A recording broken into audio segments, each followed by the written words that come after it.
একটি বিষয় আপনার কাছে জানতে চাইছি, সেটি হচ্ছে যে কোনো কোনো ব্যক্তিবর্গ এমন রয়েছেন যারা মোটিভেশনাল স্পিচ দিতে গিয়ে মানুষকে ক্ষমা না করার ব্যাপারে তারা উৎসাহিত করে থাকেন, প্রতিশোধ পরায়ণ হওয়ার ব্যাপারে উৎসাহিত করে থাকেন। এই বিষয়টিকে কি আপনি কখনো মোটিভেশনাল স্পিচ বলে মনে করেন, বা এটি কি আসলে কোনো মানবিক গুণাবলী হতে পারে? না, ইসলাম আমাদেরকে সবসময় বলে মানুষকে ক্ষমা করার মতো উদার দৃষ্টিভঙ্গি লালন করতে। কারোর প্রতি যদি আপনি প্রতিশোধ স্পৃহা রাখেন বা কেউ আপনার প্রতি অবিচার করেছেন, আপনার দুঃসময়ে জুলুম করেছেন, সেজন্য আপনি যদি তার প্রতি ক্ষুব্ধ হন এবং ক্ষোভটাকে আপনার অন্তরে জিয়ে রাখেন, তাহলে অশান্তি বা কষ্টটা কার হবে?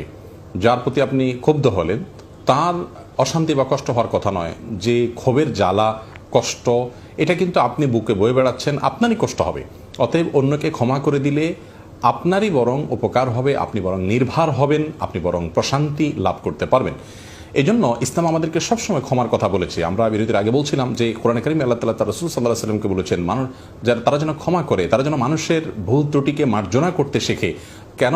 কারণ হলো আল্লাহ তুহিব্বুনা আন ইয়াগফিরাল্লাহু লাকুম, তোমরা কি চাও না আল্লাহ তাআলা তোমাদেরকে মাফ করুন? যদি তুমি চাও আল্লাহ তোমাকে মাফ করুন, তাহলে তুমিও মানুষকে মাফ করা শিখতে হবে। একজন সাহাবী নবী সাল্লাল্লাহু আলাইহি ওয়াসাল্লাম বলেছেন, ইয়া রাসূলুল্লাহ, আমাদের অধীনস্থ লোকেরা অনেক সময় অনেক বেশি বিরক্ত করে এবং অনেক বেশি তারা আমাদের নির্দেশনাগুলোকে অমান্য করে বা ভুল করে ফেলে। তাদের ভুলগুলোকে আমরা কতবার মাফ করব? তখন নবী সাল্লাল্লাহু আলাইহি ওয়াসাল্লাম তাকে বললেন যে প্রয়োজনে দিনে ৭০ বার মাফ করবে, অর্থাৎ যতবার প্রয়োজন হয় ততবার মাফ করবে। কোরআনে কারিমে একটি আয়াত আমরা শুরুতে পড়ছিলাম, যারা রাগ সংবরণ করে তাদের প্রশংসা আল্লাহ তাআলা কোরআনে কারিমে করেছেন। এই আয়াতের তাফসীরে বিভিন্ন মুফাসসিরগণ লিখেছেন যে আলী ইবনুল হুসাইন রাদিয়াল্লাহু তাআলা আনহু একবার ওযু করছিলেন, তার কাজের লোক পানি ঢেলে দিচ্ছিলেন, তখন হাত থেকে ভুলে বদনাটা পড়ে গিয়ে তিনি ব্যথা পেয়েছিলেন প্রচণ্ড রকমের। তিনি কিছুটা ক্ষুব্ধ হচ্ছিলেন, তখন সেই কাজের লোক তাকে আয়াত শোনালেন যে আল্লাহ তাআলা প্রশংসা করেছেন যারা রাগ সংবরণ করেন তাদের। তখন তিনি সাথে সাথে রাগ সংবরণ করলেন। এরপর আয়াতের পরের অংশ শোনালেন ওয়াল আফিনা আন্না, যারা মানুষকে ক্ষমা করে তাদেরও আল্লাহ প্রশংসা করেছেন। তখন তিনি বললেন তোমাকে আমি ক্ষমা করে দিলাম। এরপর তিনি আয়াত শোনালেন পরের অংশ, যে যারা মানুষের প্রতি অনুগ্রহ করে আল্লাহ তাআলা ইউহিব্বুল মুহসিনিন, আল্লাহ তাআলা মুহসিনদের বা অনুগ্রহকারীদেরকে ভালোবাসেন। তখন তিনি বললেন তোমার প্রতি অনুগ্রহ করে তোমাকে মুক্ত করে দিলাম। তিনি দাসী ছিলেন। তো এই যে একটা ব্যাপার, এখান থেকে স্পষ্ট আমরা জানতে পারি যে আসলে ক্ষমা এই গুণটির মাধ্যমে আমরা নিজেরা প্রশান্তি অর্জন করব। ইউসুফ আলাইহিস সালামকে দেখবেন আপনি, তার ভাইরা তাকে কূপে ফেলে দিয়েছিলেন ছোটবেলায় শত্রুতা করে, তিনি কিন্তু তাদেরকে ক্ষমা করে দিয়েছিলেন এবং এর মাধ্যমে তিনি লাভবান হয়েছিলেন। তারাও প্রায়শ্চিত্ত করে শুধরানোর সুযোগ পেয়েছে। আমাদের প্রিয় নবী সাল্লাল্লাহু আলাইহি ওয়াসাল্লামকে দেখবেন মক্কা বিজয়ের পর তিনি যারা তাকে মাতৃভূমি থেকে বের করে দিয়েছিল, অবিচার করেছিল, তাদেরকে তিনি ক্ষমা করে দিয়েছিলেন এবং তার সুফলও তিনি কিন্তু পেয়েছেন। এই জন্য যিনি ক্ষমা করেন তিনি আসলে হেরে যান না, তিনি আসলে ক্ষতিগ্রস্ত হন না, বরং ক্ষমার মাধ্যমে তিনি নিজেই লাভবান হয়ে যান। নবী সাল্লাল্লাহু আলাইহি ওয়াসাল্লাম বলতেন ইরহামু তুরহামু, তোমরা মানুষের প্রতি রহম করো, আল্লাহ রহম করবেন।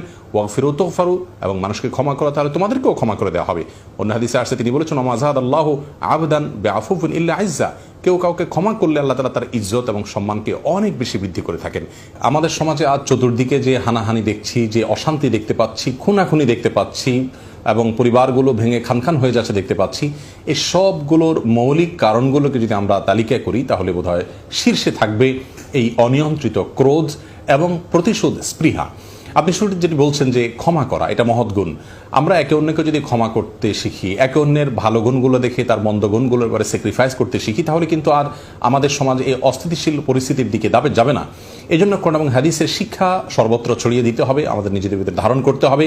শুধুমাত্র কিছু গতানুগতিক ইবাদত বন্দেগীর মাধ্যমে মুসলমান হলে চলবে না, আচার আচরণের মাধ্যমে আমাদেরকে প্রকৃত মুসলমান হতে হবে। তাহলে ইনশাআল্লাহ এই পরিস্থিতি আমাদেরকে আর দেখতে হবে না।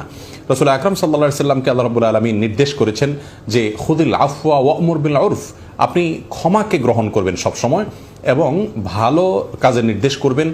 আর ওয়া'রিদ আনিল জাহিলিন, যে ব্যক্তি মূর্খতা সুলভ আচরণ করেছে তার ব্যাপারটাকে আপনি ইগনোর করুন, এড়িয়ে চলুন। তাহলে ইনশাআল্লাহ বিদিনিল্লাহ সমাজে পরিবারের শান্তি এবং শৃঙ্খলা নেমে আসবে।